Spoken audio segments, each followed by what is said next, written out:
तो मेरे प्यारे प्यारे दोस्तों, आज प्लीज प्लीज मेरे 300 सब्सक्राइबर्स फैमिली कंप्लीट करवा दीजिए प्लीज ग्रिन।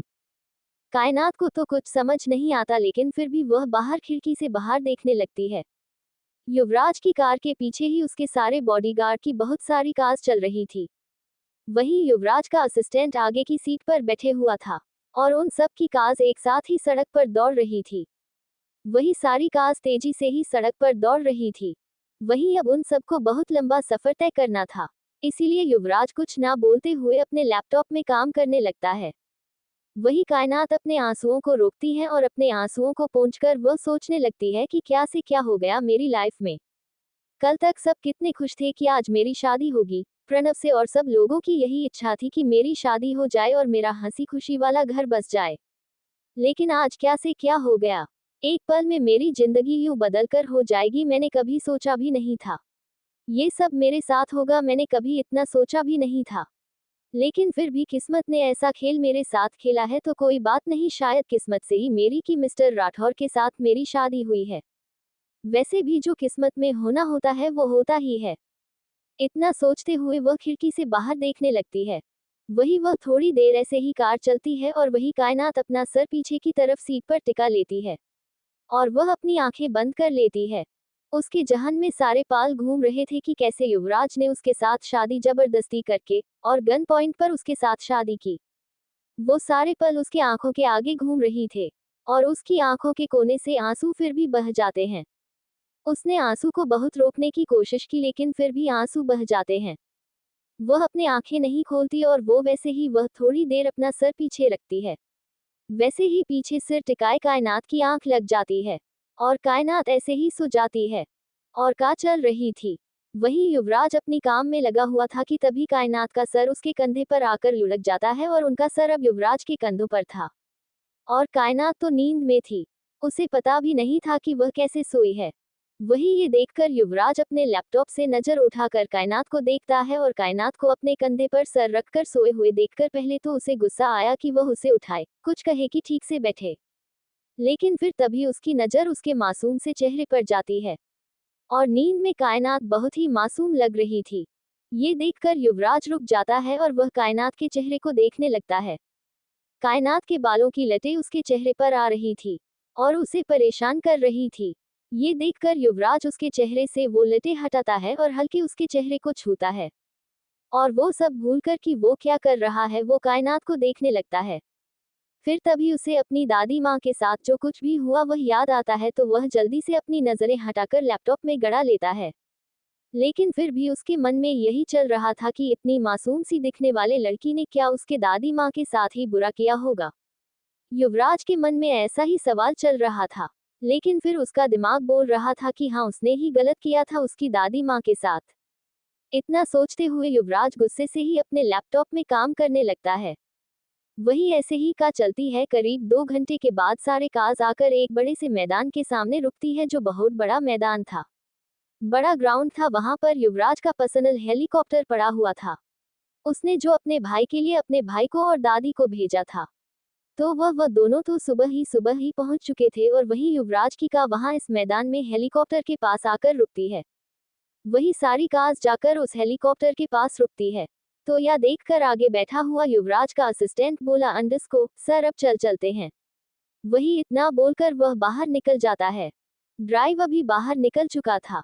आपका में सिर्फ पीछे की सीट पर युवराज और कायनात ही थी। वही कायनात तो अभी भी युवराज के कंधे पे सिर रखकर चैन से सोई हुई थी। वही युवराज अपना लैपटॉप क्लोज करता है और फिर वह कायनात को देखता है।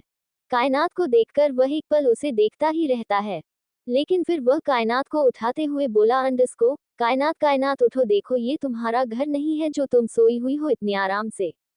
उठ जाओ। इतना बोलकर वह सामने देखने लगाता है और वह वेट करता है कि कायनात उठ जाएगी। लेकिन कायनात तो गहरी नींद में जैसे हाथी घोड़े बेचकर ही सोई हो ऐसे ही आराम से सोई हुई थी। वहीं युवराज देखता है तो कायनात बड़े प्यार से सोई हुई थी। ये देखकर युवराज अपना सिर हिलता है जैसे कह रहा हो इसका कुछ नहीं हो सकता। इतना सोचकर वह कायनात को अपनी बाहों में उठता है और कार से बाहर निकल जाता है। वहीं कायनात को युवराज की बाहों में देखकर सब लोग जो बॉडीगार्ड थे वह सब लोग हैरानी से युवराज को देखने लगते हैं क्योंकि उन सब ने कभी भी उसके बॉस को किसी भी लड़की कैसे करीब जाते हुए या फिर ऐसे किसी के भी नखरे उठाते हुए नहीं देखा था। वह सब लोग चौंक कर युवराज को ही देख रहे थे। वहीं युवराज का असिस्टेंट वह भी उसे ही देख रहा था। उसे वह तो अपनी आंखें 2 बार मलता है, जैसे उसको यकीन करना चाह रहा हो कि यह सच है या झूठ। लेकिन फिर भी ये सच ही था। ये देखकर वह अपने मन में बोला, अंडस्को, फाइनली आखिर सर को कोई संभालने वाली मिल ही गई। फिर वो मुस्कुराते हुए अपने मन में बोला, अंडस्को, और सबक सिखाने वाली भी। इतना सोचते हुए उसके चेहरे पर एक स्माइल आ जाती है। वहीं युवराज कायनात को बाहों में उठाकर ले जा रहा था और कायनात अपना सिर युवराज के सीने पर रख देती है। वही युवराज कायनात को एकटक देखने लगता है और वो अपने मन में बोला, अंडस्को, अभी जितना तंग करना है कर लो मिस राठौर, लेकिन घर पर तुम्हारा स्वागत मैं बहुत अच्छे से करूंगा कायनात, और वो गृह प्रवेश लाइफ टाइम याद रखोगी तुम। इतना सोचते हुए वो कायनात को लेकर हेलीकॉप्टर में बैठ जाता है। वही उसके बॉडीगार्ड भी उसके साथ ही आ जाते हैं। बाकी के गार्ड काज लेकर घर जाने के लिए निकल जाते हैं। वही कायनात को लेकर युवराज बैठ गया था और अब कायनात युवराज की गोद में थी और आराम से सोई हुई थी। वही युवराज को गुस्सा आ रहा था, लेकिन वो किसी को कुछ बोल ना रहा था। वही सब गार्ड तो शौक थे, उनको यकीन न आ रहा था कि उसके बॉस ऐसे मैडम को गोद में लिए बैठे हैं। वही कायनात आराम से युवराज की गोद में सोई हुई थी और बाकी सब लोग बैठे हुए थे। सब लोग बैठने के बाद वह सब लोग उड़ान भरते हैं और हेलीकॉप्टर हवा में उड़ने लगता है और उनके घर यानी कि मुंबई की तरफ सब लोग मुंबई की तरफ निकल जाते हैं। वहीं करीब 1 घंटे बाद कायनात की नींद खुलती है और वह कसम साते हुए ही कायनात अपनी आंखें खोलकर वह धीरे धीरे अपनी आंखें खोलकर देखती है तो वो दूसरी तरफ अपना चेहरा करती है तो युवराज के सीने से उसका चेहरा टकरा जाता है और ये देखकर कायनात चौंक जाती है और वह जल्दी से अपना सिर ऊंचा करके युवराज के चेहरे को देखती है और वह युवराज के चेहरे को अपने चेहरे के इतने नजदीक देखकर वह चौंक जाती है और वह पीछे होने लगती है।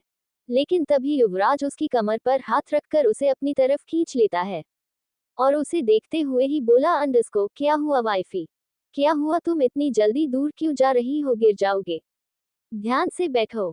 वही इतना सुनते ही कायनात हैरानी से युवराज को देखते हुए बोली, अंडस्को, यह क्या बदतमीजी है, आप क्या कर रहे हैं और मैं आपकी गोद में, और यह सब क्या है।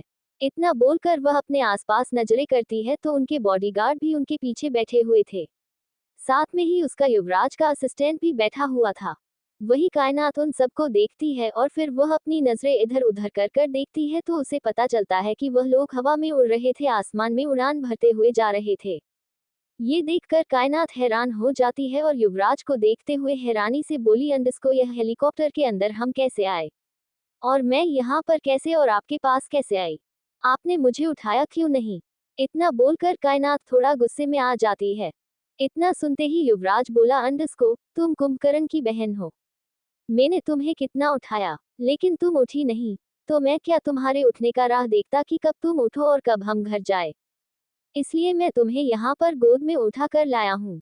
वैसे तुमने मुझे तंग तो किया है, लेकिन कोई बात नहीं, घर जाकर देखते हैं और बदला लेता हूँ मैं। वैसे भी तुम्हारा स्वागत जो अच्छे से होने वाला है, और अब अच्छे से बैठो। वही इतना सुनते ही कायनात बोली, छोड़िए, मुझे सीट पर बैठना है। वही इतना सुनते ही युवराज कायनात की कमर को छोड़ देता है और कायनात की कमर को छोड़ते ही कायनात गिरने लगती है। कायनात को चीख निकल जाती है, लेकिन वह गिरती उससे से पहले ही युवराज फिर से कायनात की कमर को पकड़ लेता है और उसको संभालते हुए ही उसे अपनी तरफ खींचता है। तो कायनात जाकर सीधे युवराज के सीने से टकरा जाती है और कायनात ऐसे ही युवराज को देखती ही रहती है और युवराज को अपने इतने करीब देखकर उसकी धड़कन बढ़ जाती है। युवराज भी कायनात को देखने लगता है। तो थैंक यू सो मच